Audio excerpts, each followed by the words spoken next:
وَإِذْ نَادَى رَبُّكَ مُوسَىٰ أَنِ ائْتِ الْقَوْمَ الظَّالِمِينَ۔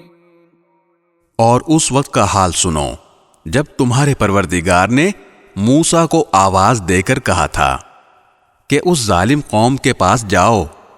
قوم فرعون ألا يتقون، یعنی فرعون کی قوم کے پاس، کیا ان کے دل میں خدا کا خوف نہیں ہے؟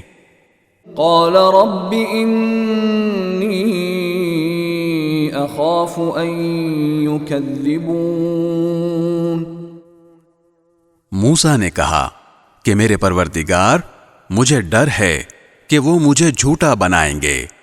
وَيَضِيقُ صَدْرِي وَلَا يَنطَلِقُ لِسَانِي فَأَرْسِلْ إِلَى هَارُونَ، اور میرا دل تنگ ہونے لگتا ہے اور میری زبان نہیں چلتی، اس لیے آپ ہارون کو بھی نبوت کا پیغام بھیج دیجئے۔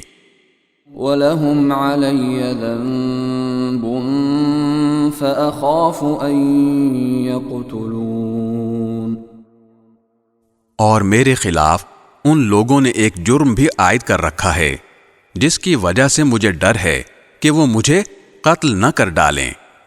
قال كلا فاذهبا بآياتنا إنا معكم مستمعون، اللہ نے فرمایا کہ ہرگز نہیں، تم دونوں ہماری نشانیاں لے کر جاؤ، یقین رکھو کہ ہم تمہارے ساتھ ہیں، ساری باتیں سنتے رہیں گے۔ فأتيا فرعون فقولا إنا رسول رب العالمين، اب تم دونوں فرعون کے پاس جاؤ اور کہو کہ ہم دونوں رب العالمین کے پیغمبر ہیں۔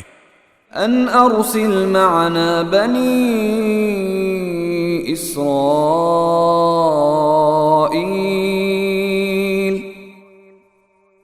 اور یہ پیغام لائے ہیں کہ تم بنو اسرائیل کو ہمارے ساتھ بھیج دو۔